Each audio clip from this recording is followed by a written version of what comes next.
Welcome back to the third season of Heroes of Ahmedabad, an initiative where we, the students, get to talk and chat one-on-one with people who have excelled in their particular field. Hello everyone, I am Himadri Gajjar with my partner Mante Juani, and today we are having the privilege to talk to Sir Joydev Sanagra. Sir Joydev Sanagra is a respected educationist, author, poet, and a trainer with almost 4 decades of experience in shaping young minds and guiding parents over the years. He has inspired numerous parents and over lakhs of students, many of whom have gone to become successful professionals. He has written the acclaimed book Parvarish, Making Children Successful, along with 50 plus poems and 250 plus debate topics that continue to inspire learners and educators alike. Alongside his writing, he has played leadership roles in several leading schools in Ahmedabad. Namely, he is the Executive Director of SGVP International School, founder and trustee of DP School.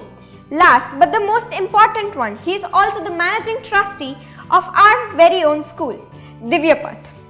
As he calls himself, farmer by choice now. Sir, can you take us back to the beginning? What first sparked your interest in education and working with children? Yeah, it is a very concerned history of my career. I was a student in a college and I was doing bachelor arts. My father was a farmer. He was short of money and could not support me financially properly. So I was searching for a job actually. And I found one coaching class behind my hostel where I tried myself. मैं hostel में जब रहता था तो teacher की आवाज़ मेरे room तक आती थी, तो मुझे लगा उसकी आवाज़ सुन के कि मैं उनसे अच्छा पढ़ा सकता हूँ. So I went to the owner of the coaching class and requested to give me a chance to teach in a class, and that's how my career started as a teacher. We know that you started out as an English teacher and now you are a respected trustee of numerous schools. Did you ever think that your journey would expedite this way? શરૂઆતથી જ્યારે હું coaching ક્લાસમાં join કર્યું ત્યારે મને લાગ્યું કે મારે આ ફિલ્ડમાં કરિયર બનાવવું છે, અને આઈ હન્ટેડ ધ ઓપોર્ચ્યુનિટી કે એમાં આગળ જઈને શું થઈ શકે એવું છે. મને ખ્યાલ આવ્યો કે જો સારા ટીચર તરીકેનું કરિયર બને તો સ્કૂલમાં પણ તમે કંઈક પ્રદાન કરી શકો. So I made a cycle of my life in a way to plan out what can I do in the future. The day first I joined the school, I decided I will start a school exactly after 10 years. I will work as a teacher for 10 years first. As soon as I completed 10 years, I started finding place for the school. And exactly I started my career in 1982 as a teacher. And 1992 I started the first school, DP School Warden. It was exactly according to the plan I made for the successful career of my life. I had a teaching experience of 10 years in New Vidya Vihar for Girls, Wadaj. It was a very good school and prestigious school of that area. So I learned a lot as a teacher in that school through the principal and trustees of that trust. Shri New Vidya Vihar for Girls. This is how I started the school after 10 years of my career. Sir, you have worn many hats: educator, parenting coach, author, poet. Which role come first and how did the others evolve from it? એવું માનવામાં આવે છે કે તમે જે કરિયરમાં જાઓ છો, તમે સારા લોકોની આસપાસ હશો તો you will get a lot of new ideas. I was lucky enough to join the school New Vidya Vihar કે જ્યાં બધા એકેડેમિશિયન હતા. દોલતભાઈ દેસાઈ જેવા ટ્રસ્ટી હતા અને દિવ્ય પ્રભા મહેતા જેવા ડાયનેમિક પ્રિન્સિપાલ હતા. So one by one I got the opportunity to handle different events, writing skills, writing the scripts of the debate competition. Then I got opportunity to direct the drama, handle the issues of the school. એટલે મને સ્કૂલવાળાએ મને બનાવી દીધો હતો સંચાલક, training પૂરેપૂરી આપી હતી સ્કૂલવાળાએ ઇશ્યુઝ મારી સામે મૂકીને. અને 10 વર્ષ પછી મને એટલો વિશ્વાસ આવી ગયો હતો કે હવે હું જાતે સ્કૂલ રન કરી શકું એમ. પણ સ્કૂલ રન કરવા માટે તમારી જે કરિયર છે એ ડાયનેમિક હોવી જોઈએ.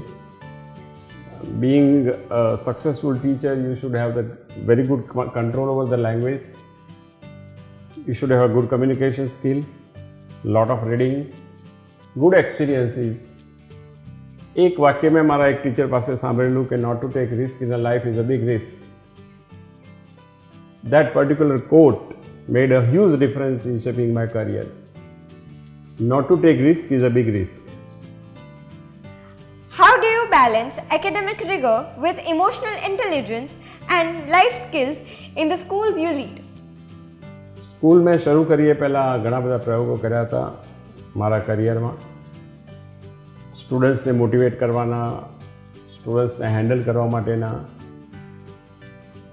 ડિફરન્ટ ટૂલ્સ ડિઝાઇન કરવા કે જ્યારે સ્કૂલમાં કોઈ ઇશ્યુઝ આવતા હોય તો એના માટે એક ટૂલ ડિઝાઇન કરવું અને એને એપ્લાય કરવું. પેરેન્ટ્સમાં શું ઇશ્યુ છે એના ઉપર બહુ સ્ટડી કર્યો હતો મેં. એટલે મારું ફોકસ બે વસ્તુ પર હતું પહેલેથી. એક two become a good teacher and two become a good motivator. એટલે મેં એટલું બધું વાંચન કર્યું હતું કે કોઈ પણ સબ્જેક્ટ ઉપર મારે લખવું હોય તો મારા માટે બહુ આસાન હતું. અને જીવનમાં કોઈ પણ જગ્યાએ મેં સંઘર્ષને આવવા ન દીધો. એક સરસ કોટ હતું મને જે યાદ છે કે હર શખ્સ को इस हुनर को आजमाना चाहिए, जंग अगर अपनों से है तो हार जाना चाहिए. So I never allowed any type of disturbance or struggle or any grievance throughout my career. જ્યાં જ્યાં ગયો હું પોઝિટિવ બનતો ગયો અને જે લોકો મને અનુકૂળ નહોતા એમને અનુકૂળ થતો ગયો. મારી એક મેન્ટાલિટી એવી પણ છે કે માણસ બદલવાથી કોઈ ફાયદો નથી, માણસને સુધારવાથી ફાયદો છે. While researching about you, we got to know that you belong to a humble farmer family. So, how did the idea of becoming a teacher come up to your mind? જ્યારે હું બેચલર ઓફ આર્ટ્સ કરી રહ્યો હતો ત્યારે મને ધીમે ધીમે realise થયું કે લેંગ્વેજ પ્રત્યેનો મારો લગાવ વધારે છે. સો ઇંગ્લિશ લિટરેચર સાથે મેં માસ્ટર કર્યું અને માસ્ટર કરતાં પહેલાં હું ટીચર તરીકે જોઈન થયો હતો coaching class for the need of money. પણ એ અનુભવમાંથી મને રિયલાઇઝ થઈ ગયું કે હું સારી રીતે ટીચિંગ કરી શકું છું, મારો સબ્જેક્ટ ઉપર બરાબર કંટ્રોલ છે. અને સ્કૂલના એન્વાયરમેન્ટના કારણે પણ મને ઘણું લખવાનું અને નવા પ્રયોગો કરવાનું, નવા પ્રયોગો કરવાનું ખૂબ ગમતું હતું. એટલે હું લખતો હતો સતત, જ્યારે પણ ટાઈમ મળે ત્યારે હું લખવાની આદત કર્યો હતો. એટલે મેં શબ્દો ઉપર પણ આખા 50 પેજ લખેલા છે. ઓનલી શબ્દ, વોટ ઇઝ શબ્દ, શબ્દનો ભાષામાં શું રોલ છે, શબ્દ વ્યક્તિને કેવી રીતે ઘડે છે, શબ્દ ભ્રમ ક્યારે બને છે, શબ્દની હેસિયત શું હોય છે, શબ્દ ટ્રાવેલ કેવી રીતે કરે છે. ઉદાહરણ તરીકે તમને કહું તો જ્યારે શબ્દ શિક્ષક સાથે ચાલે છે ત્યારે અર્થનો આધાર લે છે, પણ એ જ શબ્દ જ્યારે કોઈ સંત સાથે ચાલે છે ત્યારે સત્સંગ બની જાય છે એ જ શબ્દ. પણ શબ્દ જ્યારે પત્રકાર સાથે ચાલે છે ત્યારે અર્થ કે ભાવાર્થ બને છે. પણ શબ્દ સાથે કવિ સાથે ચાલે છે ત્યારે ઉર્મિ કે ઉર્જા બને છે. પણ શબ્દ કોઈ સંગીતકાર સાથે ચાલે છે ત્યારે સ્વર બની જાય છે. પણ શબ્દ ચિત્રકાર સાથે ચાલે ત્યારે એ શબ્દ રંગ બની જાય છે. શબ્દ હોળીમાં પ્રગટે છે ત્યારે ઉમંગ લઈને પ્રગટે છે અને જીવનને રંગીન બનાવી દે છે. આ શબ્દની તાકાત છે. In the journey of your 4 decades, you have seen the shift from chalkboards to smartboards. And now that the AI era has come, do you think it will create any impact on teachers or teaching pattern? આ એક બહુ જ natural cycle છે કે તમે જ્યારે પણ બદલાવ ઉપર હોવ, એક જનરેશન પછી બીજી જનરેશન આવે છે ત્યારે એમાં ફેરફારો થતા જ હોય છે. નવા ઉપકરણો, નવી ટેકનોલોજી આવતી હોય છે, નવા મિનિંગ અને નવા સંદર્ભ આવતા હોય છે, નવા પરિરૂપ આવતા હોય છે. એટલે કોઈ પણ માણસે આના માટે તૈયાર રહેવું જોઈએ. અને એઆઈ એ કોઈ થ્રેટ નથી. જેટલી પણ નવી ટેકનોલોજી આવી છે એનાથી મનુષ્ય જીવન સરળ બન્યું છે અને સહજ બન્યું છે. હું એવું માનું છું કે અમારી જે જનરેશન છે એને સૌથી વધારે ચેન્જીસ જોયા છે આ પ્રકારના, ખાસ કરીને ટેકનોલોજીના. અમે લોકો બ્લેકબોર્ડમાંથી ભણવાનું શરૂ કરેલું અને રિટાયર થતાં સ્માર્ટ બોર્ડ અમારી સામે આવીને ઊભા રહ્યા. What changes you implement in your school that you are most proud of and why? મેં મારા કરિયરમાં એજ્યુકેશન ટૂલ્સ બહુ ડિઝાઇન કરેલા છે. એટલે જ્યારે મને લાગે કે આ પ્રશ્ન છે એને હલ કેવી રીતે કરવો, તેના માટે હું એક ટૂલ ડિઝાઇન કરતો. એનું હું તમને એક બહુ આદર્શ ઉદાહરણ આપું કે અમારી વાડેજ એક સ્કૂલ છે, ડીપી સ્કૂલ, ત્યાં આગળ વિદ્યાર્થીઓ એબસન્ટ બહુ રહેતા. કોઈ સામાન્ય કારણોસર પણ રજા પાડતા. અને મને લાગ્યું કે જો વિદ્યાર્થીઓ સ્કૂલમાં રેગ્યુલર આવે તો જ એનું કરિયર ઘડી શકાય અને ચોક્કસ રિઝલ્ટ સુધી લઈ જઈ શકાય. સામાન્ય વ્યવસ્થા એવી હોય છે કે સમાજ, તંત્ર, પેરેન્ટ્સ એ માર્ક્સને પૂજે છે, માર્ક્સને એપ્રિશિએટ કરે છે, પણ બાળકમાં બીજી ઘણી બધી ટેલેન્ટ હોય છે જેની સામે કોઈ ધ્યાન આપતું નથી. એટલે ટૂલ એવી રીતે બનાવવામાં આવ્યું કે ક્લાસમાં જે મેરિટમાં પહેલો, બીજો, ત્રીજો નંબર આવે છે એને તો એવોર્ડ અને સર્ટિફિકેટ મળે જ છે, પણ બાકીના 47 વિદ્યાર્થીઓનો સંઘર્ષ હોય છે મેરિટ માટેનો. એટલે બેસ્ટ સ્ટુડન્ટ આપવું અને જેટલા પણ સ્ટુડન્ટની હાજરી વધારે સારી હોય એને એવોર્ડ આપવો અને સર્ટિફિકેટ આપવું. એ સિવાય હોમવર્કને પણ કન્સિડર કરવામાં આવ્યું, એની એક્ટિવિટીને કન્સિડર કરવામાં આવી અને વર્ષ આખરે એનું એસેસમેન્ટ જ્યારે કરવામાં આવ્યું વિદ્યાર્થીઓ પાસેથી, એ મારો ફર્સ્ટ એક્સપિરિયન્સ હતો. ખૂબ અવેરનેસ લાવવામાં આવેલી વિદ્યાર્થીઓમાં કે આનાથી તમારા જીવનમાં શું ફેર પડશે. તો મને લાગ્યું કે વિદ્યાર્થીઓમાં ખૂબ અવેરનેસ આવી છે. દરેક વિદ્યાર્થીએ પોતાની ફાઇલ બનાવી, એમાં એમના સીડી પણ કેટલાક વિદ્યાર્થીઓ મૂકી, પેન ડ્રાઈવ મૂકી, એમના ફોટોગ્રાફ્સ મૂક્યા અને આખી સ્કૂલનો માહોલ જે મેરિટ ઉપર આવતા છોકરા હતા એના બદલે બેસ્ટ સ્ટુડન્ટ કોમ્પિટિશનમાં પાર્ટિસિપેટ કરવાનું એ લોકોને પ્રોત્સાહન મળ્યું. પહેલા વર્ષે આનો એ ટૂલનું રિઝલ્ટ આવ્યું કે લગભગ 66 વિદ્યાર્થીઓ એવા હતા જેમને એક પણ દિવસ રજા નહોતી પાડી. બીજા વર્ષે સંખ્યા વધીને 230 થઈ, પછી 765 થઈ, 765. પાંચમા વર્ષે લગભગ 300 વિદ્યાર્થીઓ એવા હતા કે જેમને 5 વર્ષમાં એક પણ રજા નહોતી લીધી. That was a wonderful, most successful experiment of designing a tool and applying in the class. પછી ઘણી બધી શાળાઓમાં એ ટૂલનો ઉપયોગ કરવામાં આવ્યો અને દરેક જગ્યાએ એના રિઝલ્ટ મળ્યા. મને એવું લાગે છે કે શિક્ષણ જે યાત્રામાં વિદ્યાર્થી ચાલે છે એવું માને છે કે માર્ક્સ એ મારું કરિયર છે, કે માર્ક્સ એ મારું અલ્ટિમેટ પ્રોડક્ટ છે. પણ બહુ ભ્રમ છે સમાજનો અને શિક્ષણમાં બેઠેલા લોકોનો. તમે સર્વે કરો કે જો 100 માણસો સફળ માણસો છે જે સમાજની ટોચ પર બેઠા છે એનું લિસ્ટ બનાવવામાં આવે તો 100માંથી 97 માણસો એવા છે કે જે વર્ગમાં પહેલો, બીજો, ત્રીજો નંબર નહોતા લાવતા. They were the average student. Now either they are leading a society or leading a country or leading businesses, and many of them are much more popular personality. Those who were average student in the class. આટલી સમજ જો મા બાપ અને વિદ્યાર્થીમાં આવે તો ઘણા બધા વિદ્યાર્થીઓનું ફ્રસ્ટ્રેશન દૂર થઈ શકે છે, એનો કોન્ફિડન્સ બદલી શકાય છે અને એક એવરેજ સ્ટુડન્ટ્સને પણ પેરેન્ટ સક્સેસફુલ વિદ્યાર્થી બનાવી શકે છે. So merit in a life is not the marks. Merit in a life is skill you learn, experiences you go through, and understand the problems and challenges of the life. That makes a huge difference in the success. This is what I have realized through the tool. How do you stay creatively motivated when life gets busy with leadership and coaching? Creative રહેવા કરતાં વધારે મહત્વનું છે કે તમે સ્વસ્થ કેવી રીતે રહો છો. How you become full of confidence, full of commitment when you are passing through the tough time. એક બહુ અગત્યનું કોટ છે કે જ્યારે લાઈફમાં ટફ ટાઈમ આવે છે, ચેલેન્જીસ આવે છે, ત્યારે શીખવા માટેનો બેસ્ટ ટાઈમ હોય છે. You pay the price, but you learn very important lessons when you pass through the tough time. અને ટફ ટાઈમને જે લોકો ટકી શકે છે, ટફ ટાઈમને જે લોકો હેન્ડલ કરે છે, એ લોકો સક્સેસ જાય છે. મોટાભાગના લોકો ટફ ટાઈમ આવે ત્યારે ભાગતા હોય છે સ્થળ છોડીને.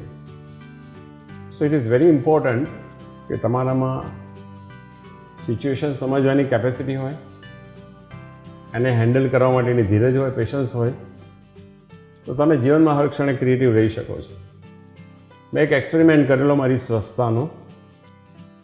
કોઈક ઇસ્યુ પર સ્કૂલ ઉપર 1000 માણસો ભેગા થઈ ગયા અને દે હેડ સમ કન્સર્ન.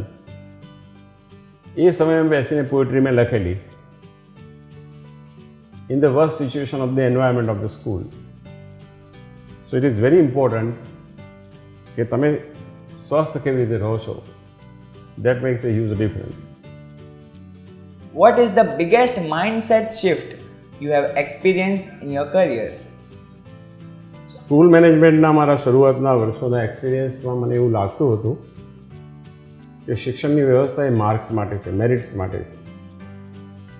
અને જેમ જેમ સમય પસાર થતો ગયો તેમ મને લાગ્યું કે આમાં માર્ક્સ કરતાં વ્યક્તિત્વનું ઘડતર એ મહત્ત્વનું છે. એજ્યુકેશન એની પર ફોકસ કરી રહ્યું છે.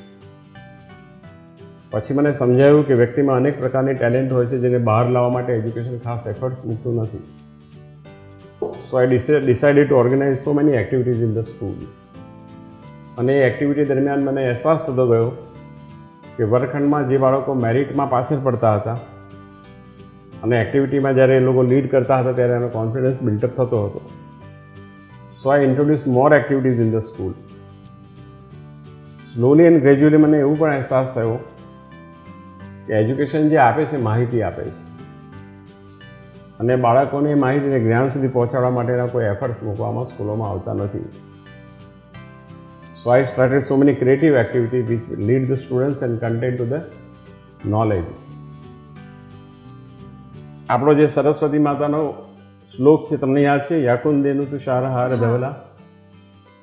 એમાં છેલ્લો શબ્દ આવે છે નિશેષ જાડ્યા પહા, એટલે મારી જડતાને દૂર કર.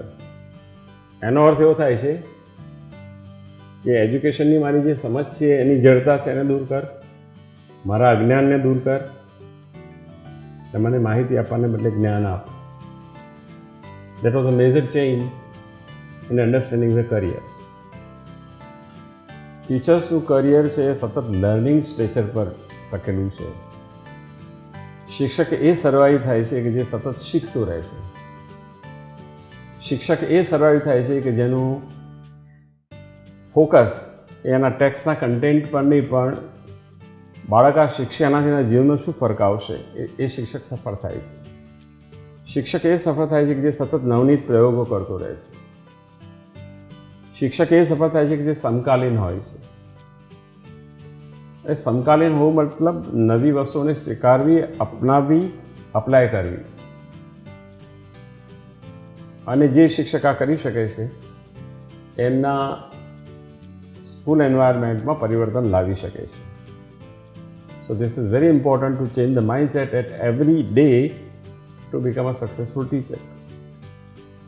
How has the idea of success changed from when you started first to grow? જ્યારે મેં શરૂઆત કરી કરિયરની ત્યારે મને એમ હતું કે તમે કેટલા નંબર ઓફ સ્ટુડન્ટ્સને ભણાવો છો અગત્યનું છે. ભણાવતો થયો ત્યારે મને એવું રિયલાઇઝ થયું કે તમે કેટલા નંબર ઓફ સ્ટુડન્ટ્સને સક્સેસફુલ બનાવો છો એ મહત્ત્વનું છે. પછી મને સમજાયું કે કેટલા વીક સ્ટુડન્ટને તમે કન્વર્ટ કરીને સક્સેસફુલ સ્ટુડન્ટ્સ બનાવો છો એ મહત્ત્વનું છે. અને ચોથા દાયકામાં એટલે when I was completing 30 years I realise કે education means to bring out the best within the child. બાળકમાં જે શ્રેષ્ઠ છે એને બહાર લાવવું એનું નામ એજ્યુકેશન છે. Conceptually and perception went on changing at every mode of life. That made me successful teacher. How did the idea of writing your book Parvarish occur to your mind, and what was its draft like? દસેક વર્ષ પછીના અનુભવ પછી મને સમજાયું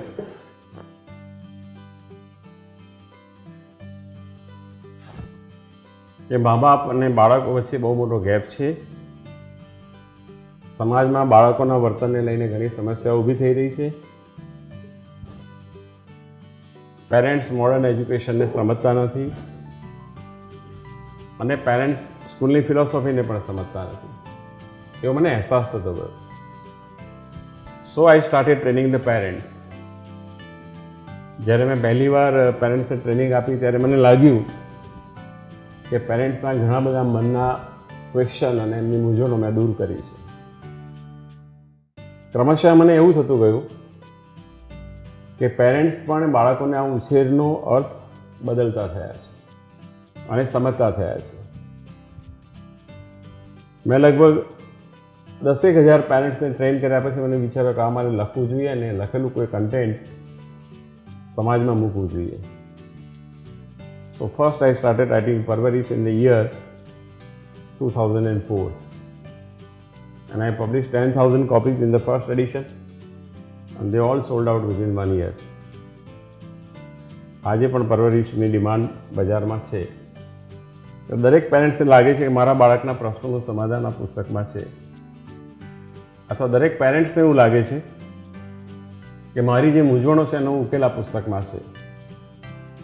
અને એક પછી એક મેં આવા 5 પુસ્તકો પેરેન્ટ્સને સંબોધીને લખેલા છે.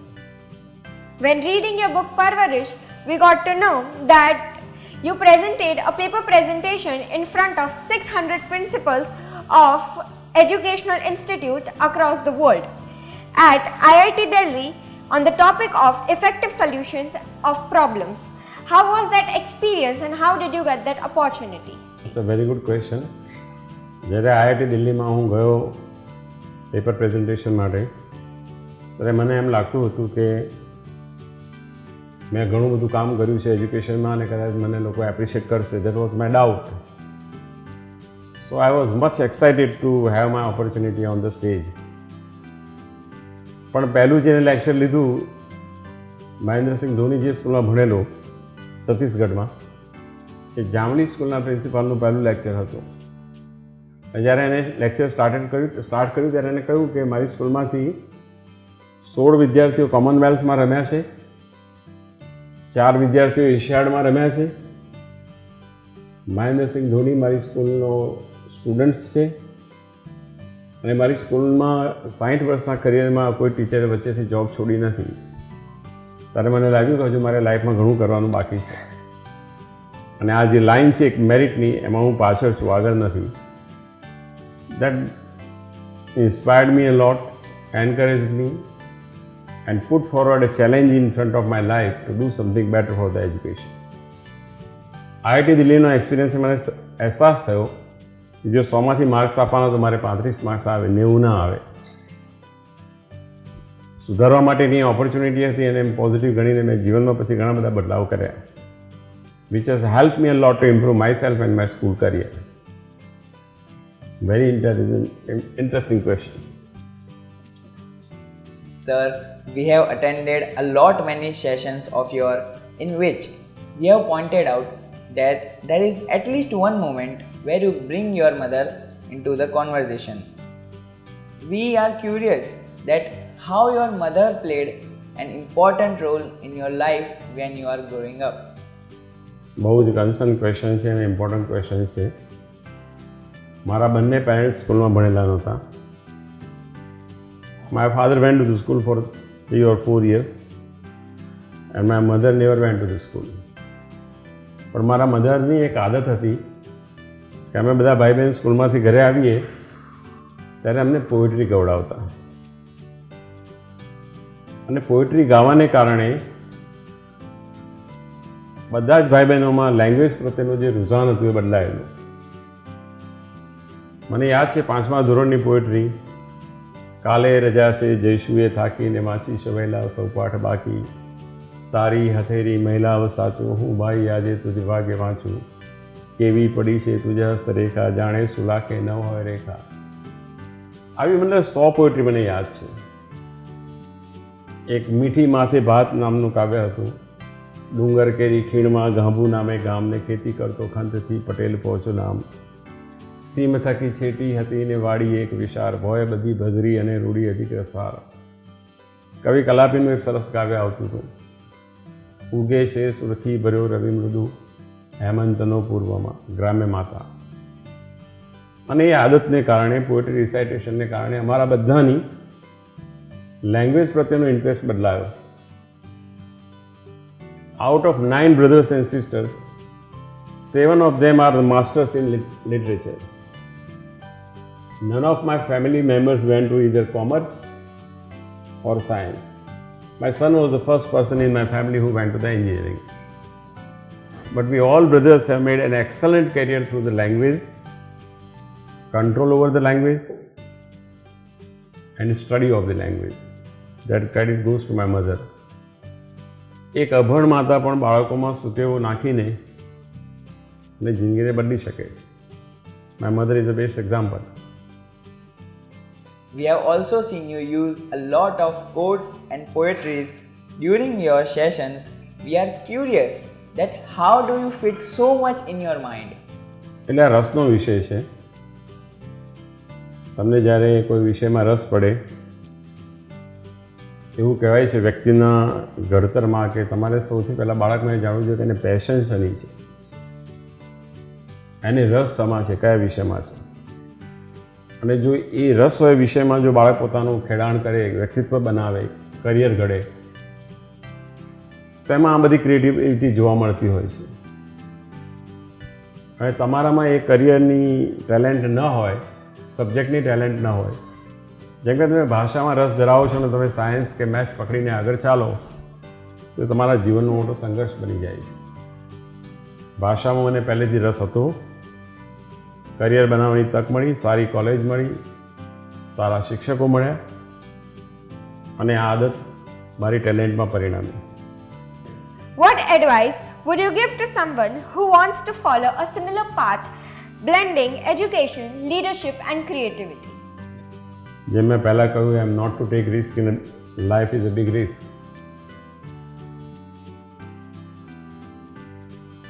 જે પણ વ્યક્તિએ જીવનમાં સફળ કરિયર બનાવવું હોય, એના 3 બેઝિક કેરેક્ટર્સ જોઈએ છે: હાર્ડવર્ક એન્ડ હાર્ડવર્ક. અબ્દુલ કલામને પ્રશ્ન પૂછાયેલો કે જીવનમાં સફળ થવા માટે લકનું શું મહત્ત્વ છે? એમણે બહુ સરસ જવાબ આપેલો કે સફળ થવા માટે પરસિવરન્સ જોઈએ, કમિટમેન્ટ જોઈએ અને હાર્ડવર્ક જોઈએ. જે વ્યક્તિમાં 3 કેરેક્ટર્સ હોય છે એને પછી નસીબની જરૂર પડતી નથી. Understand? So if you are committed and perseverance character is there, you can succeed in your life. હું વિદ્યાર્થીઓને એટલું જ કહેવા માગું છું કે તમારા જીવનમાં માર્ક્સ મહત્ત્વના નથી, નોલેજ મહત્ત્વનું છે અને એક્સપિરિયન્સીસ મહત્ત્વના છે. તમે તમારી નબળાઈઓને પણ જાણો, તમારી ટેલેન્ટને પણ જાણો અને એના ઉપર કામ કરશો તો તમે સફળ થશો. તો હું દૃઢપણે હું માનું છું. If you could sit down with your 20 years old self, what would you say to him? મને એવું કોઈ રિકમેન્ડેશન નથી એઝ એન ઇન્ડિવિજ્યુઅલ કે મેં 20 વર્ષની ઉંમરે જે વિચાર્યું હતું એ ખોટું વિચાર્યું હતું અને અત્યારે સાચું વિચારું છું, એવું કશું છે નહીં.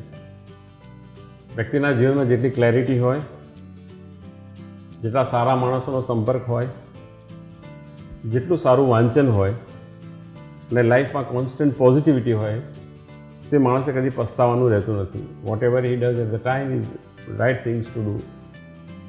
અને ક્યારેય પણ વ્યક્તિએ આવી રીતે એસેસ નહીં કરવું જોઈએ કે મેં 50 વર્ષ પહેલાં કે 30 વર્ષ પહેલાં લીધેલું ડિસિઝન ખોટું હતું. કારણ કે એ ડિસિઝન એ સર્કમસ્ટાન્સીસ પર આધારિત હતું. All decisions are right if you are positive in your life. Let's move to our favorite segment, which we Dewapathians like to call Quick Bits, in where we will ask you questions and you will have to answer us as quick as possible. 3 words that describes you. Hard work, commitment and risk-taking capacity. 1 word that defines your leadership style. Quick decision. First poem you ever wrote, what was it about? I was in 5th standard when I wrote the first poetry. And it was more about the fantasy કે જભો પહેરીને દાદા બજારે આવતા, ચપટી ચણા ખવડાવતા હતું. Addressing the grandfather. Poetry or prose? What comes more naturally? Poetry. Okay. 1 parenting myth you want to burst. સામાન્ય રીતે મોટાભાગના પેરેન્ટ્સ પોતાના બાળકોને માર્ક્સના આધારે એની સફળતાને તોલે છે. આ સમાજનું બહુ મોટું મિથ છે. બાળકોને એની કાર્યક્ષમતાને આધારે, એની ટેલેન્ટના આધારે, એની સ્કિલ ડેવલપમેન્ટના આધારે તોડવું જોઈએ. માર્ક્સ સફળ કે નિષ્ફળ નથી બનાવતા, એને સફળ કે નિષ્ફળ બનાવે છે એના ઘરનું environment. And never blame others for the failure of your child. Whatever the mistake child makes in life, parents are responsible, schools are responsible. Child is never responsible. Because child does what he see around. બાળક ક્યારે સાંભળીને નથી શીખતું, એ જોઈને શીખે છે. Who needs more coaching? Parents or kids? I think parents need more coaching. એટલે parenting પ્રોગ્રામમાં હું કહું છું કે જ્યારે તમે તમારી સોસાયટીના નાકે આવો અને તમારું બાળક તમને જોઈને સંતાઈ જાય તો એ પેરેન્ટ્સે સાયકોલોજીસ્ટ પાસે જવાની જરૂર છે, બાળકે જવાની જરૂર નથી. One quote you live by. Not to take risk is a big risk in the life. Now that we have reached to our knowledge-filled interaction, we would really like to know, how did we do? Did we meet your expectations, and how did you like our school's initiative on Heroes of Ahmedabad? I appreciate a lot both of you for taking this opportunity. You will learn a lot of things through this process of taking interview. It is not important what knowledge you are getting, but it is more important what experience you are getting. એટલે આપણે કહીએ ને આપણે પરીક્ષા marks માટે આપીએ છીએ, પરીક્ષા માર્ક્સ માટે આપતા નથી, પરીક્ષા આપણે એટલા માટે આપીએ છીએ કે આપણને ખબર પડે છે કે આપણે કેટલા સ્ટેબલ રહી શકીએ છીએ, આપણો કોન્ફિડન્સ શું છે, બેરિંગ કેપેસિટી કેટલી છે, ફ્રસ્ટ્રેશન કેટલું છે, એવી અનેક વસ્તુઓ પરીક્ષામાં ચેક થાય છે જે ટેન્જિબલ હોતી નથી. ટેન્જિબલ હોય છે ખાલી માર્ક્સ, એટલે આખી વ્યવસ્થા માર્ક્સ પાછળ દોડે છે. I will tell you, go through the experiences, you will learn a lot. I appreciate both of you for putting these efforts and taking a lot of time in my career and my life. So nice of you. અને ભવિષ્યમાં આપણે તક મળશે તો ફરીથી સાથે બેસીશું. Sure, sir. આ વિષયને વાગોળવા માટે, આ વિષય વસ્તુમાં ખૂટી જવા માટે, જીવનના અનુભવને ઘડતરમાં બદલવા માટે અને લાઈફ મેથ્સને પરફેક્ટ બનાવવા માટે. We will meet again. For sure. That's Okay. Thank All you, the sir. best. Thank you, sir.